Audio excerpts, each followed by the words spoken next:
시청자 여러분 안녕하십니까? 7월 7일 목요일 정오원 뉴스입니다.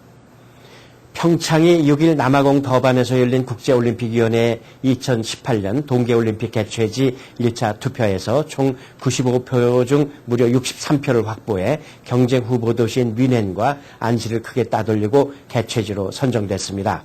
평창의 강력한 라이벌로 지적됐던 뮌헨은 25표에 그쳤고 안시는 7표에 불과했습니다. 한국이 올림픽을 치르는 것은 1988년 서울 하계올림픽 이후 30년 만입니다. 1988년 서울올림픽, 2002년 축구 월드컵, 2011년 대구 세계 육상 선수권 대회에 이어 동계올림픽을 유치한 한국은 프랑스, 독일, 이탈리아, 일본, 러시아에 이어 6번째로 세계 4대 스포츠 행사를 모두 유치한 그랜드슬램 국가로 등록됐습니다. 대한민국 평창이 6일 남아공 더반에서 열린 국제올림픽위원회 2018년 동계올림픽 개최지로 확정됐다는 소식이 전해지자 뉴욕의 한인들은 지난 88년 서울올림픽 이후 30년 만에 다시 대한민국이 세계올림픽 경기를 치르게 된 것을 크게 기뻐했습니다. 김상수 인턴 기자가 뉴욕 한인들의 환호하는 모습을 전해드립니다. 남아공 더반에서 열린 국제올림픽위원 회의에서 6일 평창을 2018년 동계올림픽 개최지로 선정했습니다. 1차 투표에서 총 95표 중 63표를 확보해 경제 후보 도시인 독일의 뮌헨과 프랑스의 안시를 제치고 개최지로 선정됐습니다. 이로써 한국은 러시아와 독일, 이탈리아, 프랑스, 일본과 함께 여름올림픽과 겨울올림픽, 월드컵, 세계 육상 선수권 등 4대 스포츠 이벤트를 모두 개최한 스포츠 이벤트 그랜드슬램 국가가 됐습니다. 2018년 평창 동계올림픽 확정을 진심으로 축하드리며 그동안 이 확정을 위해서 물심양면으로 도와주신 뉴욕의 평창 국민에 그리고 뉴욕 교포분들에게 진심으로 감사드립니다. 네, 너무너무 기뻐서 하늘 위로 날아갈 것 같은 기분입니다. 그동안에 올림픽 유치를 위해서 노력해 주신 여러분들께 진심으로 감사의 말씀드립니다. 한국의 올림픽을 치른 것은 1988년 서울 하계올림픽 이후 30년 만이며 제23회 평창올림픽은 7년 뒤인 2018년 2월 9일부터 25일까지 16일 동안 펼쳐집니다. MK뉴스 김상수입니다. 한편 뉴욕에 이어 뉴저지 한인들도 대한민국 평창이 경쟁 후보 국가인 독일과 프랑스를 크게 따돌리고 개최지로 선정된 데 대해 기쁨을 감추지 못했습니다. 황영상 인턴 기자가 보도합니다. 평창은 현지 시각 6일 남아공 더반에서 열린 국제올림픽위원회의 2018년 동계올림픽 개최지 1차 투표에서 총 95표 중 무려 63표를 확보해 경쟁 후보 도시인 독일의 뮌헨과 프랑스의 안시를 크게 따돌리고 개최지로 선정됐습니다. 이로써 한국은 1948년 스위스 생모리츠 동계올림픽에 처음 참가한 이후 70년 만에 안방에서 지구촌의 겨울 대축제를 치르게 됐습니다. 이번에 평창까지 됐으니까 굉장히 아주 의의가 있다고 생각하고요. 이제는 앞으로 7년 남았지만 이제 잘 치르는 그런 데에 또 이제 포커스를 맞춰가지고 무사히 성공적으로 잘 치렀으면 하는 바람입니다. 아울러 경제과도 커져서 또 나라도 더욱 부강하길 그렇게 바라겠습니다.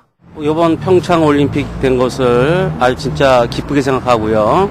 3번씩이나 해서 이게 된 것을 대한민국 국민으로서 자랑스럽게 생각합니다. 2번의 실패를 딛고 3번째 드디어 평창에서 동계올림픽이 열리게 되니 정말 기쁩니다. 우리나라 국민이라는 게 자랑스러워요. 멀리 미국에서 응원합니다. 대한민국 파이팅! 특히 국제올림픽위원회 실세인 토마스 바우 유치위원장과 왕년의 피겨스타 카타리나 비트가 쌍두마차로 나선 뮌헨은 막판까지 평창과 우열을 가리기 어려운 위협적인 라이벌이었습니다. 하지만 아시아에서 동계 스포츠의 새로운 지평이 열겠다고 선언한 평창은 명분과 당위성에서 경쟁 도시들을 압도하며 국제올림픽위원회 위원들의 표심을 끌어모으는데 대승을 거두는 데 성공했습니다.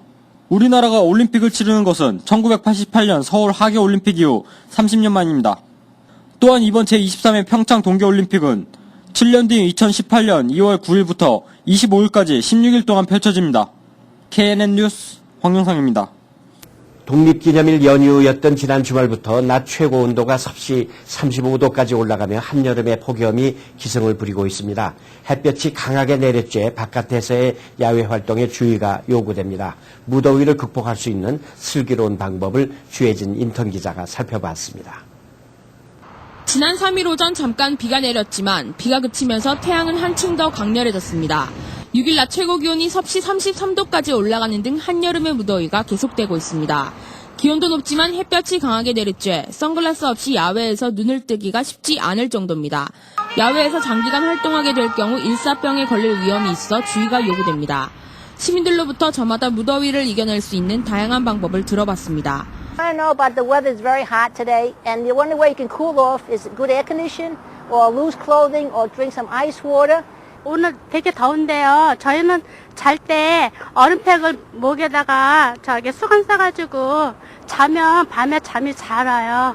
의학 전문가들은 온도가 높이 올라갈 경우 물을 자주 마실 것과 함께 밀폐된 공간에서 장시간 에어컨을 틀어놓게 될 경우 공기가 혼탁해지지 않도록 자주 환기하는 것이 중요하다고 조언하고 있습니다. KNN 뉴스 주혜진입니다. 미국 정부가 카르텔, 이 담합과 관련해 한국 기업에 부과한 벌금 규모가 1조 7천억 원에 달하고 벌금 상위 10개사 중 한국 기업이 4곳에 이르는 것으로 나타났습니다. 공정거래위원회 김순종 카르텔 조사국장은 6일 뉴저지주 포트리의 더블트리 호텔에서 주최한 경쟁법의 국제적 준수를 위한 국제 카르텔 예방 설명회에서 미국 경쟁당국이 카르텔에 대한 제재에 적극적으로 나서고 있다며 이같이 밝혔습니다. 공정위에 따르면 2005년 이후 한국 기업들은 미국에서 드램 반도체, 항공화물 운임, LCD 가격, 컴퓨터용 브라운관 가격 등의 카르텔 제재를 받았고 12명의 임직원이 금고형을 받았으며 아직 형이 확정되지 않은 임직원들도 있습니다. 50만 달러에서 100만 달러를 투자하면 영주권을 발급해주는 투자이민 프로그램 인기가 다시 상승하고 있습니다. 이민서비스국이 공개한 2011 회계년도 상반기 EB5 프로그램 보고서에 따르면 지금까지 발급된 비자는 2,129건에 달합니다. 이는 2010년도보다 13% 늘어난 규모입니다. 매년 신청자가 늘어났던 EB5는 경기 침체 현상이 심각했던 지난해 신청자가 예년의 절반으로 급감했었습니다. 그러나 비자 신청서 접수가 다시 증가 추세로 돌아섬에 따라 최고 비자 발급 건수를 기록했던 2009년도 수준으로 돌아갈 것으로 보입니다. 개인 투자 이민 신청서의 경우 올 상반기에만 1,601건이 접수됐으며 임시 영주권 상태를 해지하는 조건 해지 신청서는 1,150건이 접수됐습니다. 이민서비스국 관계자는 신청서 접수가 다시 증가 추세로 돌아섰다며 올 하반기에 발급될 비자 숫자를 감안하면 연말에는 최소 3,000건 이상 발급될 것으로 추정된다고 내다봤습니다. 미국의 많은 주정부들이 재정난 타개를 위해 빈곤층 의료 지원 서비스인 메디케이드에 참여하는 의사와 병원에 지급하는 비용을 대폭 삭감해 파장이 일고 있습니다. 주정부들의 메디케이드 비용 삭감은 의사와 병원들로 하여금 메디케이드 탈퇴를 초래해 빈곤층 환자들이 진료를 받기가 더 힘든 상황이 조성되고 건강보험회사들로 하여금 보험료를 인상하도록 할 우려가 있다고 전문가들은 지적하고 있습니다. 현재 사우스캐롤라이나주 등 15개 이상의 주정부들이 지난 4월부터 또는 7월부터 메디케이드에 참여하는 의사와 병원들에 지급하는 비용을 대폭 삭감하고 있습니다. 네브라스카, 오레건, 사우스다코타, 애리조나, 펜실베니아, 버지니아, 워싱턴, 뉴햄스처, 사우스다코타, 노스캐롤라이나 주도 비슷한 조치를 시행하거나 시행할 예정입니다. 6일 백악관에 추천된 종신직 연방판사 후보 가운데 한인 존 리 씨가 포함되어 있는 것으로 확인됐습니다. 시카고 언론들에 따르면 일리노이 연방상원의원 딕 더비는 이날 리 씨를 포함한 4명의 법조인을 연방법원 일리노이 북부지원 판사 후보로 백악관에 추천했다고 밝혔습니다. 현재 일리노이 북부지원에는 3명의 판사석이 공석으로 남아있으며 또 다른 일리노이 연방상원의원 마크 커크는 더빈 의원과 별도로 전날 1명의 후보를 백악관에 추천했습니다. 오바마 대통령은 두 상원의원이 추천한 5명 가운데 3명을 지명해 상원법사위원회 청문회와 본회의 인준 절차를 거친 뒤 종신직 연방판사로 최종 임명하게 됩니다. 뉴욕시 청소년 학예 취업 프로그램이 5일 월마트 재단으로부터 400만 달러의 지원금을 전달받았습니다. 마이클 블룸버그 뉴욕시장은 브루클린에서 기자회견을 열고 월마트를 비롯한 30여 개 업체가 프로그램 기금으로 500만 달러를 지원했다고 밝혔습니다. 이 중 월마트가 가장 큰 400만 달러를 기부했으며 이번 지원금 덕분에 추가로 3,400여 명의 청소년들에게 올 여름방학 동안 일자리를 제공해 총 2만 8천 명이 프로그램에 참여할 수 있게 됐습니다. 이어서 지역 뉴스 브리핑입니다. 먼저 중앙일보로 가겠습니다. 중앙일보 오늘 일면 탑은 대한민국이 자랑스럽다는 제목으로 어제 그 2018 동계올림픽 유치에 성공한 평창 내용 싣고 있습니다. 어제 오전 플러싱 금강산 식당에서 그 총회 생방송을 지켜보던 강원도민회와 평창 향후의 회원들이 이 자크로게 위원장이 개최지를 발표하는 순간 모두 자리에서 일어나 환호성을 지르며 축배를 들었다고 합니다. 바로 옆에는 그 만세를 부르는 사진도 옆에 시원하게 실려 있습니다. 다음 소식은 미국의 대학 졸업자들의 평균 초봉이 5만 1,018불이라는 제목입니다. 대학 고용주 협회는 대졸자 평균 초봉이 그와 같이 파악됐다고 어제 발표했는데요. 이것은 지난해에 비해서 4.8%나 상승한 수치입니다. 초봉을 가장 많이 받는 취업자는 석유공학 전공자로 무려 8만 849달러나 됐습니다. 바로 그 옆에는 전공별로 대졸 초봉의 임금이 도표로 나타나 있습니다. 다음 소식은 이민 서류 적체 갈수록 심해지고 있다는 그런 내용인데요. 이민 서비스국이 어제 발표한 5월 말 현재 이민 서류 처리 현황에 따르면 특히 시민권 신청서의 처리 속도가 크게 둔화된 것으로 나타났습니다. 5월의 신규 시민권 신청은 67,972건으로 지난해 같은 기간에 비해서 3%가 늘어났다고 합니다. 영주권의 신규 접수는 38만 9,902건으로 지난해 같은 기간에 비해 7% 감소했지만은 2010-2011 회계연도 누적 건수는 6% 늘어났다는 내용 전하고 있습니다. 다음 소식은 어제 그 센트럴파크에서 한류 열기가 뉴욕을 뒤덮었다는 그런 제목입니다. 타민족 네티즌 130여 명이 센트럴파크에서 SM 엔터테인먼트 소속 가수들의 뉴욕 공연을 촉구하는 그런 캠페인을 벌였습니다. 참가자들은 웹사이트에서 공유한 그룹 슈퍼주니어와 소녀시대, 샤이니, 동방신기 등의 동영상을 보면서 그동안 연마한 춤을 선보였다고 합니다.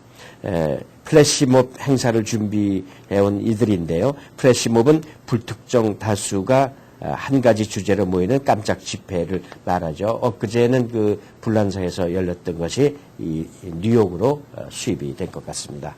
이어서 한국일보로 가겠습니다. 평창 만세, 꿈을 이뤘다는 아주 큰 활자의 제목이 눈에 들어옵니다.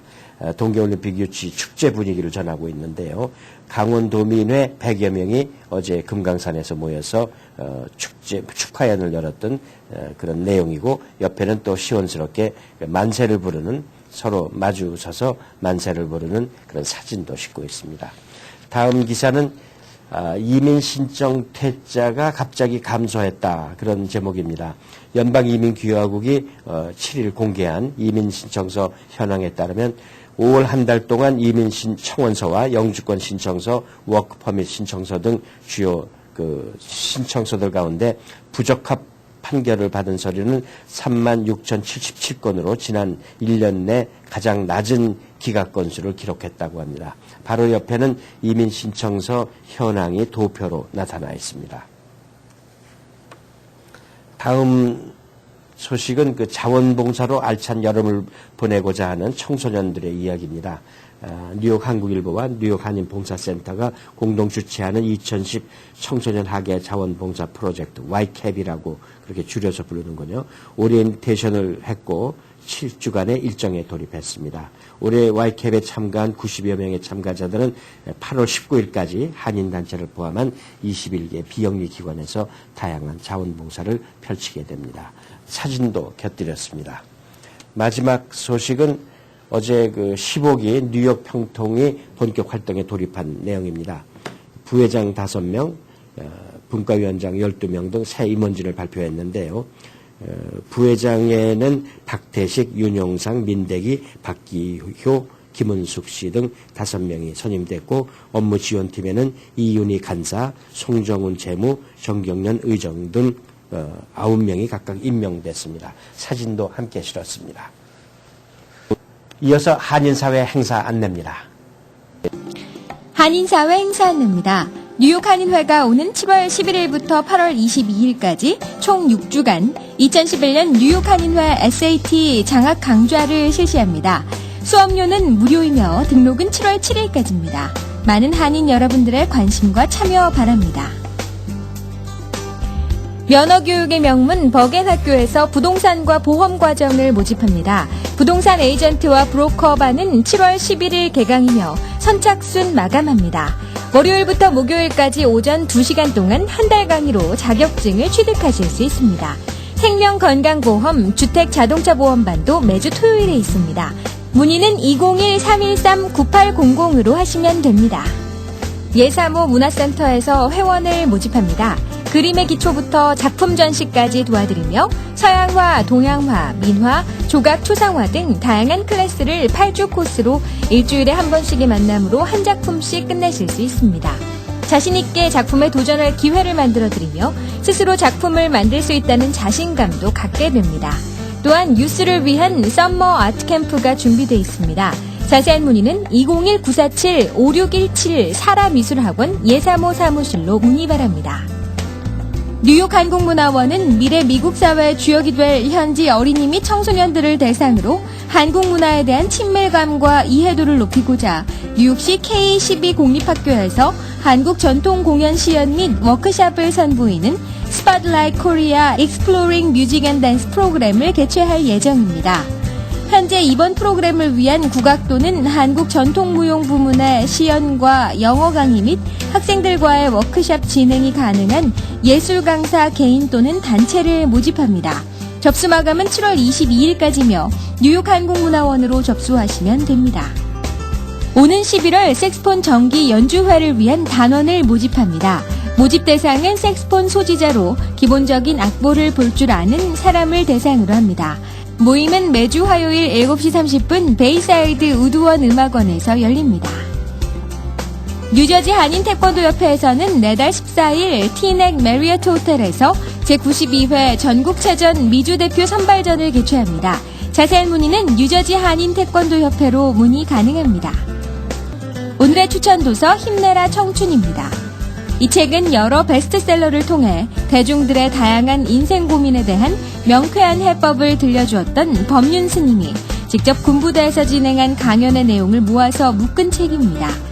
휴대하기 편한 포켓북으로 언제나 편리하게 휴대할 수 있으며 짧은 시간에 핵심을 볼 수 있도록 각 장별로 마지막에는 행동 지침과 감동적인 말씀을 정리해 수록했습니다.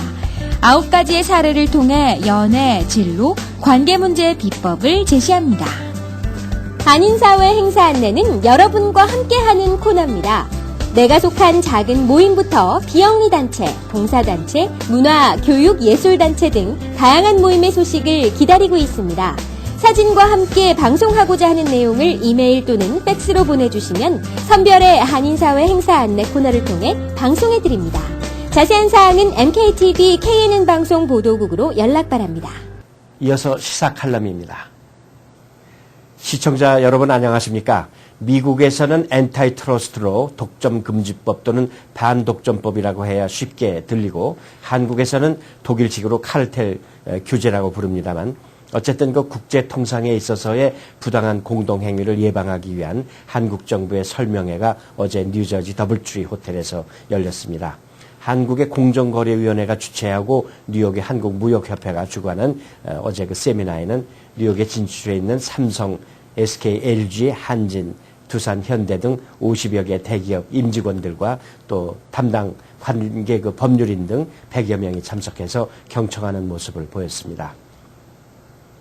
인사말에서 뉴욕 총영사관의 송재경관은 이런 행사가 뉴욕에 열린 것은 매우 시의적절한 것이라고 말했습니다마는 저는 그렇게 생각지 않습니다. 매우 늦었지만 늦은 대로 의미는 있었다고 말하고 싶습니다. 왜냐하면 이런 예방 세미나를 진작에 했던들 그간 한국 대기업들이 이 법령 위반에 걸려서 수십억 달러에 달하는 막대한 벌금과 임직원들에게 내려진 실형 선고를 어느 정도 예방할 수 있지 않았겠나 싶기 때문입니다. 공개적으로 밝혀진 부분만 하더라도 지난 2005년 이후 미국 법정에 제재를 받은 한국 기업들은 수없이 많습니다. 삼성전자가 그랬고 하이닉스 반도체가 걸렸습니다. 또 LG 디스플레이, 대한항공, 아시아나항공 등이 독점금지법 위반으로 판명돼서 수억 달러씩 벌금을 물고 임원들이 7, 8개월 내지 1년이 넘는 징역형을 살았거나 현재도 살고 있는 상황입니다. 그와 같은 불명예스러운 상황이 벌어질 때마다 한국 기업이나 또는 미국에서 제조업 또는 도매 비즈니스를 하고 있는 그 동포들에게 언론을 통해서 경고 비슷한 신호를 기회 닿는 대로 줬지만은 독점금지법 위반 사례는 연례 행사처럼 일어났습니다. 여간 안타까운 일이 아니었죠. 지난 75년 뉴욕의 한인 가발조합이 독점금지법에 저촉돼서 막대한 벌금을 물고 단체마저도 해체됐던 그 시행착오가 생각나서 이럴 때 정부 차원이나 공신력 있는 기관의 오리엔테이션이 절대로 필요하다는 논지를 폈습니다마는 마이 동풍이었습니다. 그러던 차에 이번에 뉴욕에서 처음으로 예방 세미나가 열린 것입니다. 미 법무부 담당 변호사도 연사로 초청된 어제 설명회에서 강조된 전형적인 법 위반 사례는 세계 시장을 과점하는 소수의 기업들이 가격을 고정시키거나 물량 조절, 시장 분할 등 담합하는 행위로 나타난다는 사실이었습니다. 이를 예방하기 위해 경쟁사 임직원과는 만나지 말라는 충고가 주를 이루었습니다. 경쟁사는 협조자가 아니라 경쟁자이며 나아가서 사후에 문제가 발생할 경우 배신하게 된다는 점이 지적됐습니다. 한국 기업들은 이 셔먼 액트로부터 비롯된 이 독점금지법의 위력에 대해 좀 인식이 부족한 편입니다. 국내외 시장에서 이 독점이나 거래 제한 등을 금지하는 이 법이 최근에는 다국적 외국 기업들에게 초점이 맞춰져 미국 정부가 그 국제적인 담합, 즉 칼텔 행위를 뿌리 뽑기 위해서 칼을 빼어든 형국입니다. 지난 2006년 테러 방지법 패트리어트 액트를 개정하면서 가격 담합과 같은 독점금지법 위반 사항에 대해서도 수사기관의 광범위한 감청을 허용하는 조항이 신설됐습니다. 보통 그 일상적인 기업 활동으로 생각한 행동이 수사기관의 감청에 걸려 테러 범죄로 취급될 수도 있기 때문에 특히 그 기업하시는 분들 불법적 독점 행위에 대한 전 세계의 흐름을 인식하시고 슬기롭게 대처하시기 바랍니다. 감사합니다. 오늘의 날씨 이어지겠습니다. 7월 7일 날씨를 전해드립니다. 오늘 낮 최고 기온 89도, 섭씨 영상 31도, 밤 최저 기온 70도, 섭씨 영상 21도입니다. 오늘 하루 대체적으로 맑고 무더운 날씨가 지속될 전망입니다. 하지만 오후가 되면 한 차례 소나기가 오는 곳도 있겠습니다. 날씨였습니다. 오늘의 건강 365 이어지겠습니다.